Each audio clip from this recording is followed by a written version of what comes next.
December now, so time for Christmas houseplants.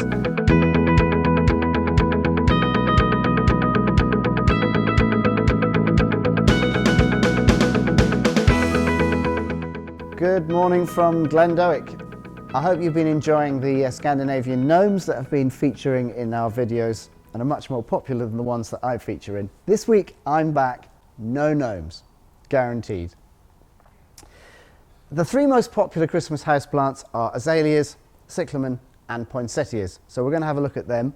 They all have slightly different needs in the way they're looked after. These are the Christmas houseplant Azaleas here. They come in various colours. I've got a couple here, two-tone pink and a sort of deeper pink. These are the cousins of the ones that you can grow outside that flower in May, but they've been forced in flower for Christmas and they're actually tender. In Scotland, you need to keep them inside in a greenhouse. If you look after them well, you can keep them for several years, but unless you are lucky enough to have artificial lighting, they'll flower in the spring like most azaleas if you keep them from year to year. And one of the things that azaleas need more than the other Christmas houseplants is plenty of water. If they dry out, they'll wilt. Now, with all Christmas houseplants, it's quite important to try and keep water off the flowers and the foliage. And so we recommend watering them from below, using a saucer. You put the plant in here, fill this up with water. After maybe half an hour, tip the water out. You don't want them sitting in water for hours and hours and hours. Plants don't like that. Azaleas will drink more water than the cyclamen and the poinsettias. They probably will need watering every day.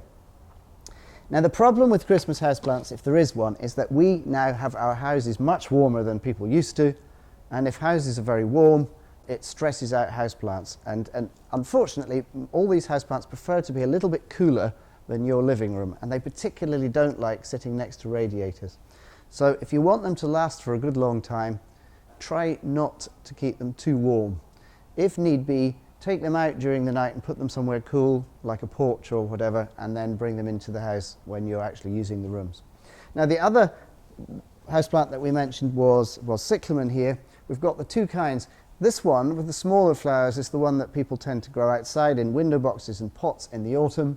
These are hardy-ish. They'll take maybe a degree of frost or so on.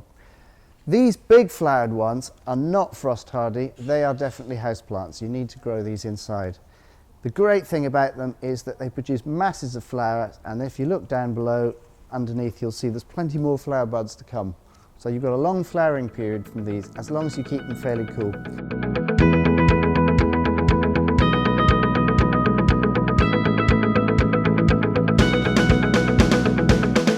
A good flowering plant for Christmas time is the poinsettia.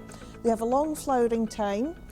They come in lots of different sizes, from tiny little 2-3 inch high ones up to great big bell pot poinsettias that you could put in front of a disused fireplace to add extra Christmas cheer. As well as the traditional reds, they also come in whites, marble pink and white, sparkle. They tend to flower longest if you have them in a room, say between 10 to 15 degrees centigrade, just to keep them warm but not too hot.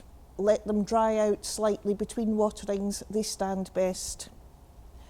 In a light spot away from direct sunlight and drafts, they will keep flowering on right the way through spring into summer.